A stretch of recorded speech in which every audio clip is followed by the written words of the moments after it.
Hi, I'm Mike Ebert, Director of Property Management at Austin Landmark Property Services, residential property management company based here in Austin, Texas. Thank you for joining us. Today's topic is the life expectancy of household items. So this will help us with our budgeting, and it helps us be fair and consistent with our deposit returns for our tenants, okay? So I like to talk about things, let's talk about maybe some deposit items first. Let's talk about carpet and paint. The Builders Association, they say these items should last 8 to 10 years depending on what types you use. And so typically, I don't want to say we use low end, but we're not going to use the highest end products in our rental properties in most cases. So let's assume we're using middle to low end carpet and paint. For these items, we give it 5 years, especially if we have turnovers at the property, we have tenants moving in and out, we can expect about 5 years for both carpet and paint. We always try to touch up the paint, right, when we can. I've found you can usually touch up maybe 2 times before you just need to paint the whole property.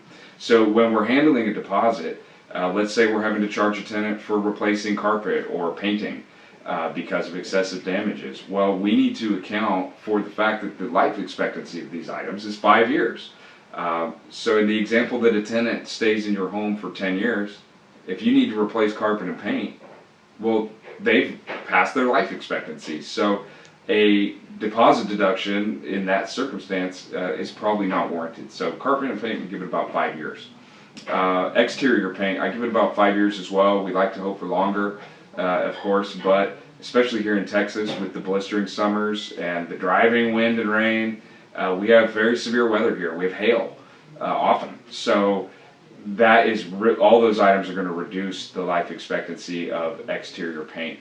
Exterior paint, in my opinion, is one of the most commonly neglected items for a rental property. People just tend to forget about it or not pay attention to it or be resistant to doing it until it's really an emergency. I'd also like to talk about some appliances. The shortest lifespan appliances, both from the Builders Association and from my experience, are microwaves, specifically over-the-range microwaves. I don't know if it's the materials they use or if it's some chemical reaction with the gas or if they put them too low and the heat hurts them, but constantly and consistently we have microwaves that last less than 5 years, especially the over-the-range microwaves. And what we see happening is the heat essentially just destroys that low-grade plastic. So if we have a tenant that says, hey, the microwave is falling apart, and we go check it out, if there's no signs of damage or abuse, and it's just simply cracking like I'm describing, it's probably not the tenant's fault. And the builders say 9 years out of microwaves. I give them 5 in our rentals, especially the over-the-range microwaves. So oftentimes I remove the over-the-range microwave if it's not working, and I just install a vent hood. That's assuming that there's plenty of counter space for a counter microwave.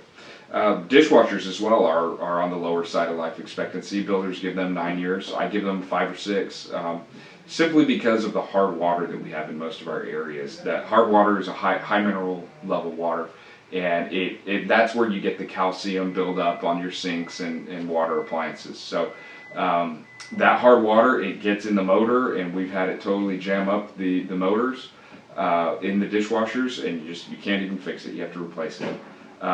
Unfortunately, I've been seeing builders put in lower and lower end dishwashers and microwaves. One of the longest appliances life expectancies is of gas range. Typically, we expect those to last about 15 years, and we don't see a lot of damage to those.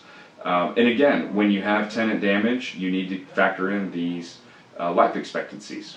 The HVAC, this is huge in Texas because there's maybe 5 days during the year where we can leave our windows open. Other times we're either using the heater or we're using the air conditioner, of course.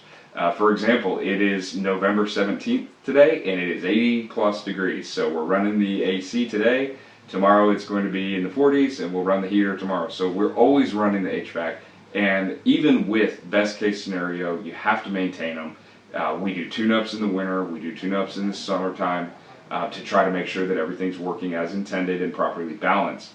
Perfect scenario, 15 to 25 years from the Builders Association.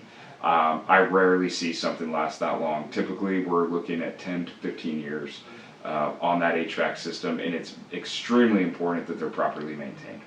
So those are some expected life spans that we can count on for our household items. I hope this information is useful to you, and I hope you can join us for our next video. Thanks.